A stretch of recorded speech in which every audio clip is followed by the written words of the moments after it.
तो कैसे हो आप सभी। सपोज करता हूँ आप सभी अच्छे होंगे। तो आपके अपने चैनल में आप सभी का स्वागत है। आज हम इस वीडियो में आपको कंप्लीट जो भारतीय संविधान है मतलब पॉलिटी वो कंप्लीट कराएंगे, है ना। इस वीडियो में कंप्लीट पॉलिटी आपको कराई जाएगी। भारतीय संविधान, तो जिस भी क्लास में भारतीय संविधान आता है, पॉलिटी आती है, जहाँ पे भी कोई भी एग्ज़ाम हो वहाँ उसमें अगर क्वेश्चन बनेगा तो इस क्लास से बाहर नहीं जाएगा। तो यह क्लास आपको पूरी ज़रूर देखनी है कंप्लीट एक बार, है ना। अगर आप इस पर क्लिक किया है तो क्लास को कंप्लीट देखिएगा। और चैनल पर अगर पहली बार आए हो तो चैनल को सब्सक्राइब एंड वीडियो को लाइक करके अपने दोस्तों के पास इसे क्लास को शेयर कीजिएगा। तो चलिएगा शुरू करते हैं क्लास को। भारतीय संविधान की आत्मा कहा जाता है। जो भारतीय संविधान है इसकी आत्मा किसको कहा जाता है ये पूछ रहा है। तो भारतीय संविधान की आत्मा कहा जाता है प्रस्तावना को। ये ऑप्शन सही है इसमें। इसी प्रकार दूसरा क्वेश्चन है आपका, भारत के संविधान की प्रस्तावना में दिए गए आश्वासनों का सही क्रम क्या है। जो भारत का संविधान है उसकी जो प्रस्तावना है उसमें जो आश्वासन दिए गए हैं उनका सही क्रम पूछ रहा है कि क्या सही क्रम है। तो क्या होगा इसमें, होगा आपका न्याय, स्वतंत्रता, समता और बंधुत्वता। सी ऑप्शन इसमें आपका सही हो जाएगा। सही क्रम क्या है, न्याय, प्रस्तावना में फिर स्वतंत्रता, फिर समता, फिर बंधुत्वता, ये सही क्रम है ना। इसी प्रकार से नेक्स्ट आगे देखते हैं अगला क्वेश्चन।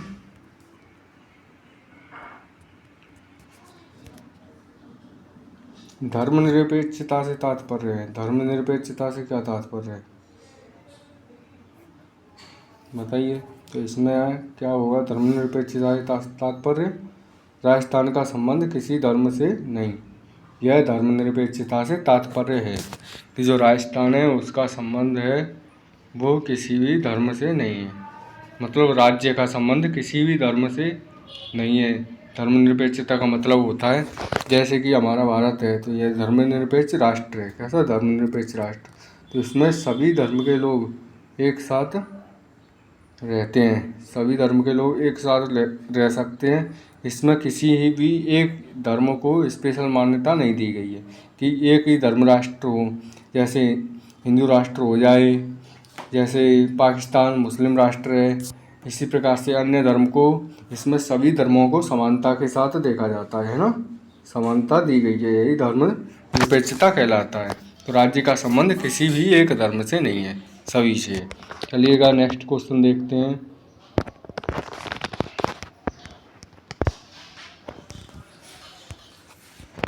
निम्न में से किस बाद में यह कहा गया है कि प्रस्तावना भारतीय संविधान का अंग नहीं है। इनमें से कौन से बात में कहा गया है, कौन सी जगह बाद में कहा गया है कि जो प्रस्तावना है वो भारतीय संविधान का अंग नहीं है। किस बाद में कहा गया है, ये कहा गया है बैरूबारी बाद में। बैरूबारी बाद है उसमें ये कहा गया है कि जो भारतीय की प्रस्तावना है वह भारतीय संविधान का अंग नहीं है। नेक्स्ट क्वेश्चन है अगला, 1924 ईस्वी में किसके द्वारा ब्रिटिश सरकार से यह मांग की गई कि भारतीय संविधान के निर्माण के लिए संविधान सभा का गठन किया जाए।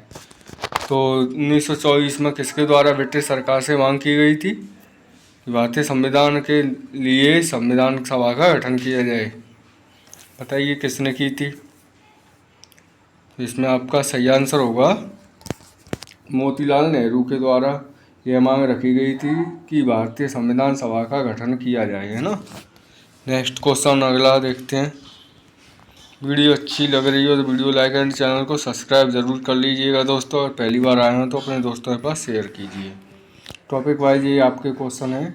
ये संविधान का परिचय एवं आधारभूत लक्षण, यानी संविधान का परिचय फर्स्ट टॉपिक चल रहा है। नेक्स्ट टॉपिक अभी आपका आएगा, देखिएगा। भारतीय संविधान सभा का गठन किया गया। भारतीय संविधान सभा का गठन कब किया गया था बताइए। भारतीय संविधान सभा का गठन कैबिनेट मिशन योजना में 1940 के अंतर्गत किया गया। भारतीय संविधान सभा का गठन किया गया था कैबिनेट मिशन योजना 1940 के अंतर्गत। नेक्स्ट है,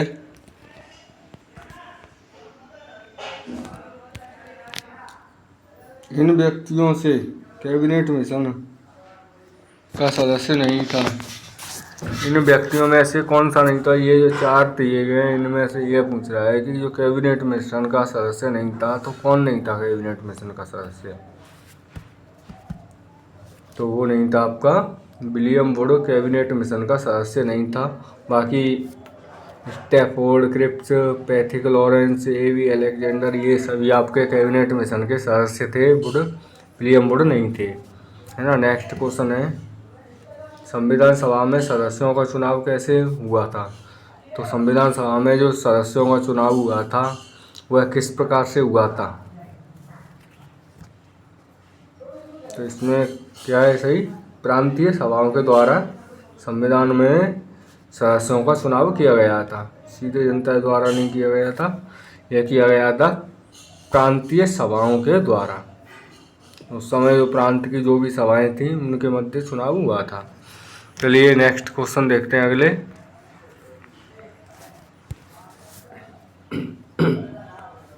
संविधान सभा में विभिन्न प्रांतों के लिए 292 सदस्यों का निर्वाचन होना था। इनमें से कांग्रेस के कितने प्रतिनिधि निर्वाचित होकर आए? 292 सदस्यों का निर्वाचन होना था संविधान सभा में, तो कांग्रेस के कितने निर्वाचित प्रतिनिधि आए थे इसमें ये पूछा गया है। तो बताइए कितने आए थे? तो वो आए थे आपके 208 प्रतिनिधि, है ना। नेक्स्ट क्वेश्चन है अगला, भारतीय संविधान सभा की स्थापना की गई थी। तो भारतीय संविधान सभा की स्थापना, ये इम्पोर्टेंट क्वेश्चन है, वेरी मोस्ट लगा सकते हैं। कब की गई थी भारतीय संविधान सभा की स्थापना? ये की गई थी आपकी 9 दिसंबर 1940 को भारतीय संविधान सभा की स्थापना की गई थी, है ना। 9 दिसंबर 1940 को। लाइक ज़रूर कीजिएगा वीडियो को और चैनल को सब्सक्राइब करके बेल आइकन को प्रेस कर लीजिए। अपने दोस्तों के पास इस क्लास को ज़्यादा से ज़्यादा शेयर ज़रूर कीजिएगा। तो 9 दिसंबर 1940 को संविधान सभा की स्थापना हो गई थी। नेक्स्ट क्वेश्चन देखते हैं अगला, संविधान सभा के पहले जो अस्थायी अध्यक्ष बनाए गए थे वो थे सच्चिदानंद सिन्हा। भारतीय संविधान सभा के उद्घाटन अधिवेशन की अध्यक्षता की गई थी। तो उद्घाटन अधिवेशन की जो अध्यक्षता की गई थी वह किसके द्वारा की गई थी? यानी कि जो अस्थायी अध्यक्ष बनाए गए थे भारतीय संविधान के 9 को कब हुई थी? 9 दिसंबर 1940 को जो अस्थायी अध्यक्ष बनाए गए थे संविधान सभा के वो कौन थे?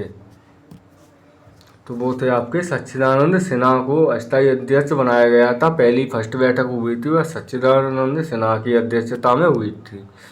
ये भी आपका इम्पोर्टेंट क्वेश्चन है, ये टिक लगा सकते हैं, इम्पोर्टेंट है ना। अब नेक्स्ट क्वेश्चन देखते हैं, और स्थायी अध्यक्ष आपके कौन से थे? तो स्थायी अध्यक्ष ये डॉक्टर राजेंद्र प्रसाद आपके संविधान सभा के स्थायी अध्यक्ष बने, और अस्थायी अध्यक्ष सच्चिदानंद सिन्हा को बनाया गया था। और जो BR अम्बेडकर हैं ये प्रारूप समिति के सदस्य थे संविधान में, है ना। नेक्स्ट क्वेश्चन देखते हैं, संविधान सभा में चुने हुए स्थायी अध्यक्ष कौन थे? अब इसमें अभी आपको बताया है हमने स्थायी अध्यक्ष कौन थे संविधान सभा में चुने हुए। स्थायी अध्यक्ष आपके कौन से थे? डॉक्टर राजेंद्र प्रसाद को स्थायी अध्यक्ष बनाया गया था, जैसा कि अभी हमने बताया। और अस्थायी अध्यक्ष बनाया गया था 1940 में सच्चिदानंद सिन्हा को, है ना। नेक्स्ट क्वेश्चन है, संविधान सभा का प्रथम अधिवेशन कहाँ हुआ था? तो संविधान सभा का प्रथम अधिवेशन हुआ था, कहाँ पे हुआ था? तो यह हुआ था आपका दिल्ली में संविधान सभा का प्रथम अधिवेशन हुआ था, है ना। नेक्स्ट क्वेश्चन अगला, संविधान सभा में उद्देश्य प्रस्तावना निम्न में से किसी एक के द्वारा प्रस्तुत की गई थी? संविधान सभा में जो उद्देश्य की प्रस्तावना थी वह इन सब में से किसमें एक में प्रस्तुत की गई थी? मतलब जो प्रस्तावना बनाई तो किसने बनाई थी, ये इसमें पूछा गया है संविधान सभा की। तो ये आपकी बनाई गई थी पंडित जवाहरलाल नेहरू के द्वारा। बी ऑप्शन सही होगा। और ये आपको बता ही दिया, स्थायी अध्यक्ष संविधान सभा के बने थे राजेंद्र प्रसाद। बी आर अम्बेडकर प्रारूप समिति के अध्यक्ष थे। और जवाहरलाल नेहरू के द्वारा उद्देश्य प्रस्तावना बनाई गई थी संविधान की, है ना। चलिए नेक्स्ट क्वेश्चन देखते हैं। भारत की संविधान निर्मात्री सभा के अध्यक्ष कौन थे? संविधान निर्मात्री सभा का अध्यक्ष पूछा जाए तो निर्मात्री सभा के अध्यक्ष कौन थे? तो डॉक्टर राजेंद्र प्रसाद को निर्मात्री सभा का अध्यक्ष बनाया गया था, है ना। नेक्स्ट क्वेश्चन है अगला।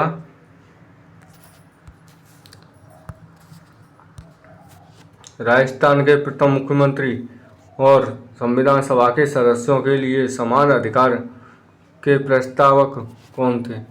यानी कि राजस्थान के प्रथम मुख्यमंत्री और संविधान सभा के सदस्यों के लिए समान अधिकारों के प्रस्तावक कौन थे? तो प्रथम मुख्यमंत्री हीरालाल शास्त्री, और यही समान अधिकार प्रस्तावक थे, तो हीरालाल शास्त्री। इसमें बी ऑप्शन आपका सही है। नेक्स्ट क्वेश्चन है, राजस्थान सिविल सेवा अपील अधिकरण कहाँ स्थित है? सिविल सेवा अपील अधिकरण स्थित है आपकी जयपुर में, राजस्थान की, है ना।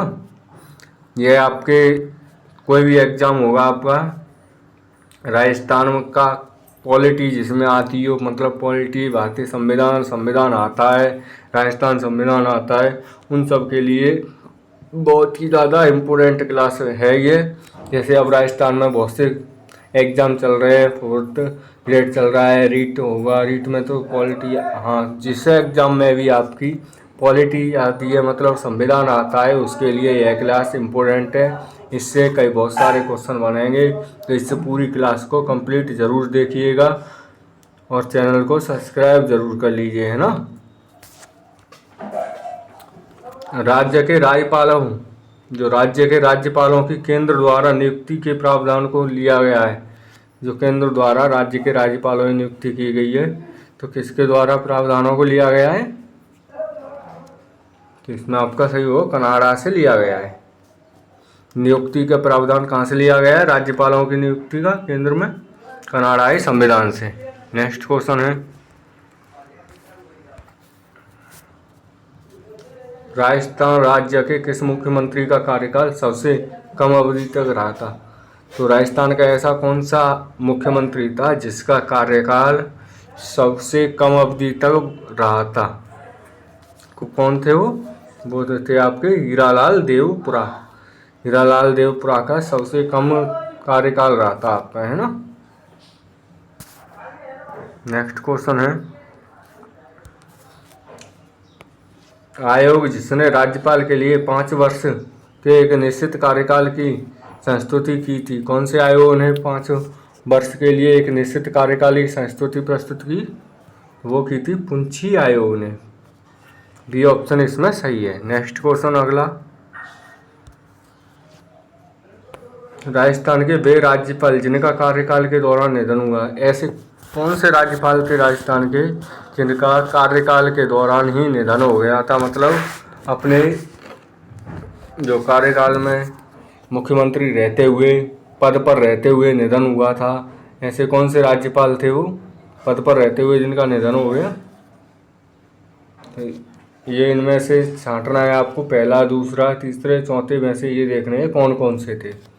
तो इसमें आपके ये चारों ही थे जिनका पद पर रहते हुए निधन हो गया था। सी ऑप्शन सही है।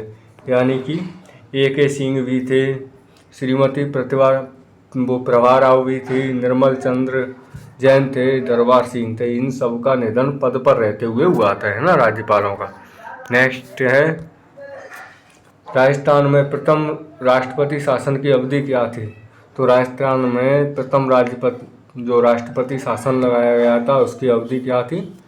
प्रथम राष्ट्रपति शासन की अवधि थी 13 मार्च सन 1967 से 26 अप्रैल 1967 तक। राजस्थान में कितनी बार जो राष्ट्रपति शासन लगा है? तो अब तक 4 बार लग चुका है ना, राष्ट्रपति शासन। पहली बार लगा था 13 मार्च 1967 को, फिर उसके बाद लगा था, दूसरी बार कब लगा था? तो दूसरी बार आपका लगा था ये 30 अप्रैल 1977 से 21 जून 1977, देख लेना, ऐसे ही है। चलिएगा नेक्स्ट क्वेश्चन देखते हैं। यहाँ से आपका क्वेश्चन बन सकता है, इम्पोर्टेंट है। संविधान में राज्य के मुख्यमंत्री के कर्तव्य निर्धारित हैं। संविधान में जो राज्य का मुख्यमंत्री है उसके क्या कर्तव्य निर्धारित, किसमें, कौन से अनुच्छेद में निर्धारित किए गए हैं, ये पूछ रहा है। तो ये आपके किए गए हैं अनुच्छेद नंबर 167 में मुख्यमंत्री के कर्तव्य निर्धारित किए गए हैं, है ना। नेक्स्ट क्वेश्चन है, राज्य मंत्रिपरिषद सामूहिक रूप से उत्तरदायी है। राज्य मंत्रिपरिषद कैसे उत्तरदायी है? सामूहिक रूप से, इसमें विधानसभा के प्रति सामूहिक रूप से उत्तरदायी है। ये ऑप्शन इसमें आया सही है। नेक्स्ट क्वेश्चन है अगला,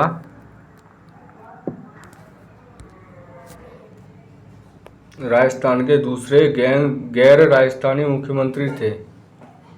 तो राजस्थान में ऐसे कौन से मुख्यमंत्री थे जो कि राजस्थान के नहीं थे, गैर राजस्थानी मुख्यमंत्री थे? दूसरे नंबर कौन से थे? वो थे आपके शिवचरण माथुर। शिवचरण माथुर गैर राजस्थानी मुख्यमंत्री थे राजस्थान के। और सबसे कम कार्यकाल आपको बता ही दिया गया है, हीरालाल देवपुरा का था, है ना। पहले मुख्यमंत्री हीरालाल शास्त्री, ये सब बताई दी। चलिएगा, निम्न में से कौन से विधानसभा चुनाव में राजस्थान विधानसभा के सदस्यों की संख्या 184 से बढ़ाकर 200 कर दी गई? तो कौन से विधानसभा चुनाव में यह हुआ था कि इनकी जो संख्या है वह बढ़ा करके 100 कितनी कर दी गई थी? 184 से 200। तो वो की गई थी आपकी छठे विधानसभा चुनाव में। इसमें छठे विधानसभा चुनाव में कहा दी गई थी। नेक्स्ट क्वेश्चन है अगला,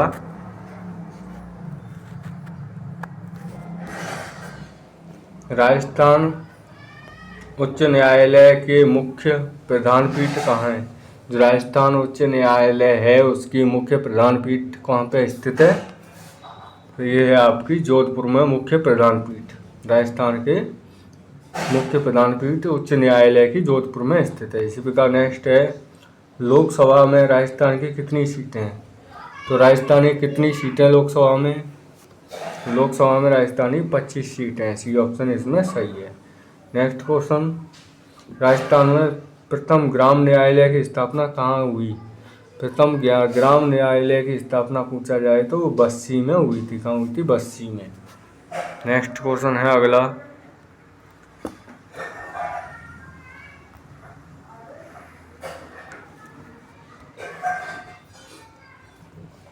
राजस्थान में शासन सचिवालय की स्थापना कब हुई थी? राजस्थान में जो शासन सचिवालय है उसकी स्थापना कब हुई थी? तो यह हुई थी आपकी अप्रैल 1949 को। ये ऑप्शन इसमें सही है। कब हुई थी? अप्रैल 1949 को। नेक्स्ट है, निम्न में से कौन सा राजस्थान का मुख्य कार्यकारिणी अधिकारी होता है? राजस्थान का मुख्य कार्यकारिणी अधिकारी निम्न में से कौन है? तो वो आपका मुख्य सचिव मुख्य कार्यकारिणी अधिकारी है राजस्थान का। ये ऑप्शन इसमें सही है। नेक्स्ट क्वेश्चन, मुख्य सचिव के पद पर नियुक्त होने वाली अधिकारी का निम्न में के द्वारा चयन किया गया था। मुख्य सचिव के पद पर जो नियुक्त होने वाली अधिकारी थी उसका चयन किया गया था। तो इसमें आपका सही होगा मुख्यमंत्री के पद पर, है ना। डी ऑप्शन सही है इसमें। नेक्स्ट क्वेश्चन, राजस्थान में राज्य सचिवालय में स्थित विभाग कहलाता है। जो राज्य सचिवालय में स्थित विभाग क्या कहलाता है राजस्थान में? तो प्रशासनिक विभाग कहलाता है। राज्य सचिवालय में स्थित विभाग, है ना। नेक्स्ट क्वेश्चन,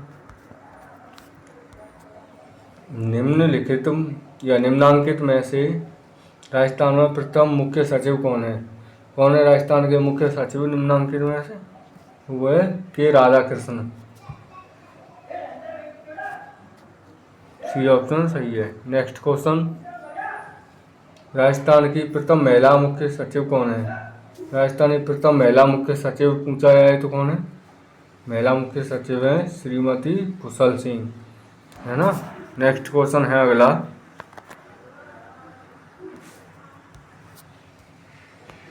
राजस्थान में किस वर्ष जिला ग्रामीण विकास अधिकरण DRDA का विलय जिला परिषद में किया गया था? किस वर्ष किया गया था? ग्रामीण विकास अधिकरण जिला DRDA का विलय जिला परिषद में, तो यह आपका किया गया था 2003 में। नेक्स्ट क्वेश्चन है, राजस्थान में जिला आयोग समिति के कितने सदस्य हैं? तो जिला आयोग समिति के राजस्थान में सदस्य पूछा जाए तो कितने? तो 25 सदस्य राजस्थान में जिला आयोग समिति के हैं। नेक्स्ट क्वेश्चन अगला, राजस्थान में उपनिवेश का मुख्य कार्य क्या है? तो राजस्थान में जो उपनिवेश है उसका मुख्य कार्य क्या है? तो उपनिवेश का मुख्य कार्य भूमि आवंटन करवाना है। राजस्थान में उपनिवेश भूमि आवंटन करवाना मुख्य कार्य है। नेक्स्ट क्वेश्चन अगला, वीडियो अच्छी लग रही हो तो लाइक एंड चैनल को सब्सक्राइब जरूर कर लीजिएगा। खरीफ और रबी शेयर कीजिएगा, स्टेटस लगा दीजिए सभी। खरीफ और रबी गिरदावरी के दौरान स्थल निरीक्षण करना एवं सत्यापित कर रिपोर्ट करने का दायित्व है। किसका रिपोर्ट करने का दायित्व है? तो पटवारी का। डी ऑप्शन इसमें सही है। नेक्स्ट क्वेश्चन है अगला, निम्न में से कौन सा कार्य कलेक्टर का नहीं है? इनमें से कलेक्टर का कार्य कौन सा नहीं है, ये पूछ रहा है। आय का एकत्रीकरण करना कलेक्टर का कार्य नहीं होगा, सी ऑप्शन होगा इसमें, है ना। और भू राजस्व का एकत्रीकरण कलेक्टर का कार्य हो जाता है। कानून व व्यवस्था रखरखाव भू दस्तावेज ये सब हो जाएंगे। आय का एकत्रीकरण करना कलेक्टर का कार्य नहीं होगा। नेक्स्ट क्वेश्चन है अगला, सरकार की आंख कान तथा बाहों की भांति जिले में कौन कार्य करता है? यानी जो सरकार की आंख कान बाहों हाथों की भांति जिले में जो कार्य करता है वो कौन करता है? वो करता है जिलाधीश। ये ऑप्शन इसमें सही है। कौन करता है? जिलाधीश। नेक्स्ट क्वेश्चन है, ई सचिवालय है। ई सचिवालय क्या है? ई सचिवालय है राज्य सरकार की एक परियोजना। ई सचिवालय क्या है? यह राज्य सरकार की एक परियोजना है, ई सचिवालय। नेक्स्ट क्वेश्चन है, राजस्थान में मुख्य सचिव को अवशिष्ट वसीयतदार कहा जाता है। अवशिष्ट वसीयतदार कहा जाता है, जिसका अर्थ है क्या है? वह ऐसे सभी कार्य करता है जो विशिष्ट रूप से किसी सचिव को आवंटित हों। सी ऑप्शन सही होगा, है ना दोस्तों। क्लास अच्छी लग रही हो तो क्लास को लाइक एंड चैनल को सब्सक्राइब, अपने दोस्तों के पास इसे शेयर जरूर कीजिएगा। नेक्स्ट क्वेश्चन देखते हैं आपके, जिला आपदा प्रबंधन प्राधिकरण का अध्यक्ष कौन होता है? जिला आपदा प्रबंधन प्राधिकरण का अध्यक्ष कौन होता है राज्य में, बताइएगा। तो वो होता है आपका जिला कलेक्टर को जिला अध्यक्ष प्रबंधन प्राधिकरण का अध्यक्ष कहा जाता है ना, जिला कलेक्टर को ही। नेक्स्ट, निम्न में से किसे जिले में प्रमुख जनगणना अधिकारी माना जाता है? प्रमुख जिले का जनगणना अधिकारी कौन होता है? जिला कलेक्टर ही जनगणना अधिकारी होता है। जिला कलेक्टर ही होता है वो आपदा प्रबंधन प्राधिकारी होता है ना। नेक्स्ट क्वेश्चन है अगला, राजस्थान में प्रशासनिक दृष्टि से निम्न में से सबसे छोटी इकाई कौन सी है? तो प्रशासनिक दृष्टि से राजस्थान में सबसे छोटी इकाई किसे माना जाता है? तहसील को राजस्थान में प्रशासनिक दृष्टि से सबसे छोटी इकाई माना जाता है। अगला क्वेश्चन है, निम्न में से किसने जिलाधीश को संस्थागत करिश्मा कहा है? संस्थागत करिश्मा किसने कहा है? तो रजनी कोठारी ने संस्थागत करिश्मा कहा है। नेक्स्ट को अगला क्वेश्चन है, राज्य अपराध रिकॉर्ड ब्यूरो की स्थापना कहाँ की गई थी? राज्य अपराध रिकॉर्ड ब्यूरो की स्थापना ये की गई थी जयपुर में।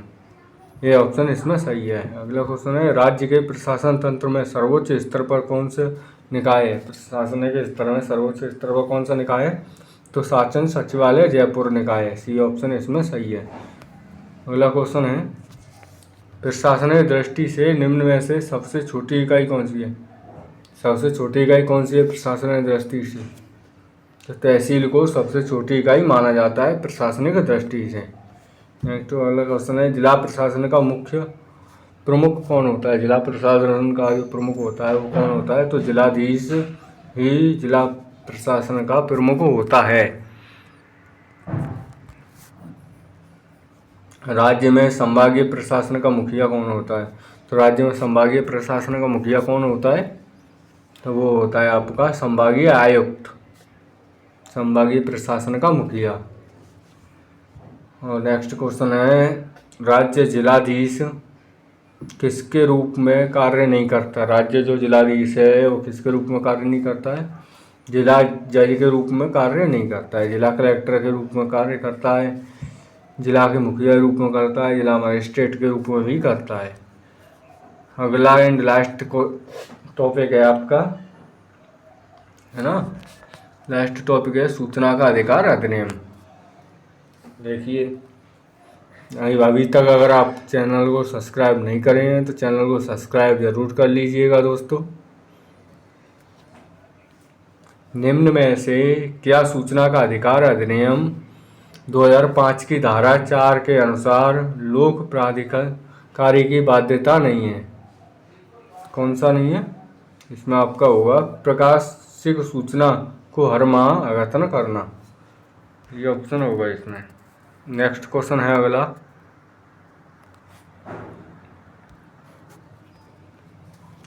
निम्नलिखित कथनों को पढ़िए तथा सही कूट का चयन कीजिएगा। तो सूचना के अधिकार अधिनियम 2005 का उद्देश्य प्रशासन में पारदर्शिता तथा उत्तरदायित्व लाना है। या अरुणा रॉय ने इस आंदोलन का नेतृत्व किया जिसने सूचना के अधिकार अधिनियम को होने का मार्ग प्रशस्त किया। कौन इसमें से सही है? तो इसमें से दोनों कथन ही सही है, डी ऑप्शन इसमें आपका सही हो जाएगा, है ना, दोनों कथन सही है। सूचना का अधिकार अधिनियम 2005 का उद्देश्य प्रशासन द्वारा पारदर्शी उत्तरदायित्व लाना, ये भी सही है। और अरुणा रॉय ने आंदोलन नेतृत्व किया, ये भी सही है ना। अगले क्वेश्चन है,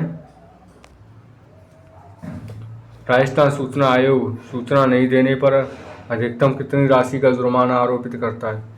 जो राजस्थान सूचना आयोग है, अगर सूचना आयोग को सूचना नहीं दी जाए, नहीं देने पर कितनी राशि का जुर्माना लगता है? तो वो लगता है आपका 25,000 रुपये। ये ऑप्शन इसमें सही है। नेक्स्ट क्वेश्चन है, RTI पोर्टल 2.0 RTI पोर्टल 2.0 किस आयोग द्वारा लॉन्च किया गया था? RTI पोर्टल 2.0 कौन से आयोग द्वारा नियुक्त किया?